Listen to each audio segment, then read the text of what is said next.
matin, bienvenue à la matinale. On est ensemble avec Stéphane Kéry. Quelle joie de vous accueillir pour un moment de prière, de louange, de partage de la parole de Dieu. Toujours un privilège d'être avec vous tous les matins. Merci de votre fidélité à être là en grand nombre. Et dites-moi d'où vous êtes, le pays, la ville, et envoyez-moi surtout vos sujets de prière sur les infos qui apparaissent maintenant au bas de l'écran. Alors, on démarre cette matinale avec ce chant qui s'intitule « Vase d'argile ». La petite flèche, le petit chapeau pour les paroles de ce matin. On y va ensemble.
C'est ce qu'il a fait pour nous. Le thème de ce matin, l'argent égale parfois la source de bien des tourments et de bien des maux. Alors, on va lire justement dans 1 Timothée 6, 9 et 10. Quant à ceux qui veulent s'enrichir, ils tombent dans la tentation, dans un piège et dans une foule de désirs stupides et nuisibles qui plongent les hommes dans la ruine et provoquent leur perte. L'amour de l'argent est en effet à la racine de tous les maux. En s'y livrant, certains se sont égarés loin de la foi et se sont infligés eux-mêmes bien des tourments. Oh yes, évidemment. Vous savez, nous voulons tous avoir de l'argent pour nos vieux jours, comme on dit, pour être à l'aise, pour acheter ce qu'on veut. Pour plusieurs, c'est une forme de sécurité sur laquelle ils s'appuient. L'amour de l'argent, malheureusement, en a séduit une multitude depuis des siècles, toujours soif de plus, même si cela a causé des ruptures, même si cela a causé des problèmes familiaux et même des choses immorales. Alors, vous savez, le coach de Timothée, l'apôtre Paul, parle de désirs stupides, d'égarements et de tourments que l'amour de l'argent peut occasionner. Et j'aime ce que le commentateur biblique dit, nous devenons esclaves de nos propres désirs. C'est vrai, on devient esclave de nos propres désirs.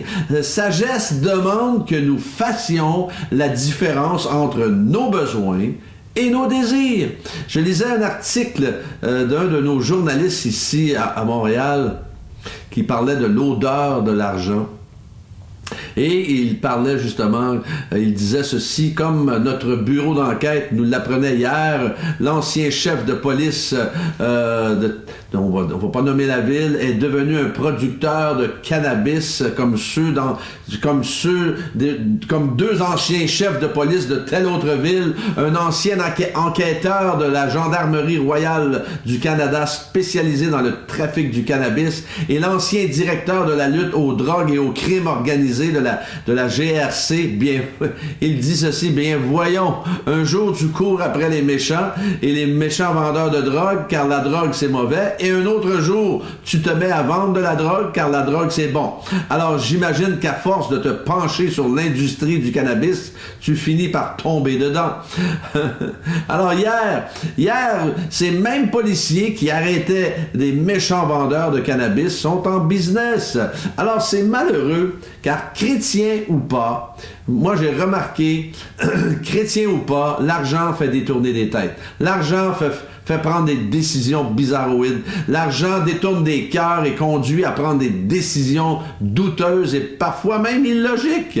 Alors, à cause de l'argent, qu'on soit chrétien ou pas, moi j'ai pas été impressionné parfois avec l'attitude de certaines personnes qui par rapport à l'argent. Alors un dénommé Will Rogers a dit un jour, trop de gens dépensent de l'argent qu'ils n'ont pas gagné pour acheter des choses qu'ils ne veulent pas, pour impressionner des gens qu'ils n'aiment pas. Alors aujourd'hui, de grâce, n'entrons pas dans le piège du mécontentement, n'entrons pas dans le piège et la soif de posséder toujours plus et de la philosophie de ce monde qui nous dit que toujours oui, que toujours plus, c'est mieux. Mais c'est pas vrai. Mais contentons-nous de ce que nous avons. Et de cette façon, nous nous éloignerons de bien des tourments et bien des soucis. Alors, j'aime ce verset de ce matin. Relisez-le. Beaucoup tombent justement dans le piège de la tentation. C'est un piège. C'est un piège. Et dans une foule de désirs stupides à cause de l'argent. Alors, ça a provoqué la ruine, et ça provoque encore la ruine de bien des familles, alors que y a des gens qui vont jouer à la roulette, ils vont jouer à toutes sortes de choses et ils vont tout perdre, parfois à cause de vouloir gagner toujours plus, parce qu'ils ne sont jamais satisfaits. Et à force de faire cela, bien, ils deviennent accros, ils deviennent menottés par ce désir du gain, ce désir de vouloir toujours, et ils sont toujours en mode insatisfaction. Alors ne tombons pas dans le piège ce matin, parce que c'est la source de bien des tourments. Alors on va prier, si vous voulez bien. Oh yes! Seigneur, nous prions pour Catherine, dont la santé est très hypothéquée. Seigneur, merci de poser ta main sur elle de la tête aux pieds, afin qu'elle soit restaurée de tous les maux qu'elle a. Merci Seigneur de la guérir. Déploie ta puissance de guérison sur Catherine. Et merci également de résoudre, Seigneur, ces problèmes, des problèmes familiaux graves qui durent depuis trop longtemps. Merci de ta fidélité envers Catherine, Seigneur. Pose ta main sur elle. Merci pour Janine, pour une guérison complète et entière. Souffle un vent puissant de ta guérison sur Janine, de la tête aux pieds, maintenant, par ta main toute puissante. Merci pour Jean. Seigneur, merci de poser ta main sur lui, Seigneur, afin que tu puisses mettre un rideau de feu autour de lui, afin que qu'il ne soit pas atteint d'aucune maladie quelconque. Que tu puisses le fortifier dans son corps, que tu puisses le bénir, le combler même au-delà de ses attentes. Couvre-le de ta grâce maintenant. Merci pour Suzanne, afin de poser ta main sur elle à cause de toutes ces pressions familiales qui sont là. Merci de la bénir, de la combler de ta présence, de ta paix. Seigneur, merci, je veux encore une fois mentionner les personnes qui sont seules. Seigneur, je prie pour chacune d'elles, afin que tu les bénisses, afin que tu te révèles à chacune de ces personnes-là. Et que, Seigneur, merci de pourvoir afin qu'ils ne soient pas seuls à Noël, mais que, Seigneur, qu'ils puissent trouver un endroit ou une famille où ils peuvent aller célébrer, Seigneur, Noël. Merci pour ta grâce, merci pour ta fidélité envers mes frères et sœurs connectés ce matin, de les bénir, de les combler et de les accompagner tout au long de cette journée. Au nom de Jésus.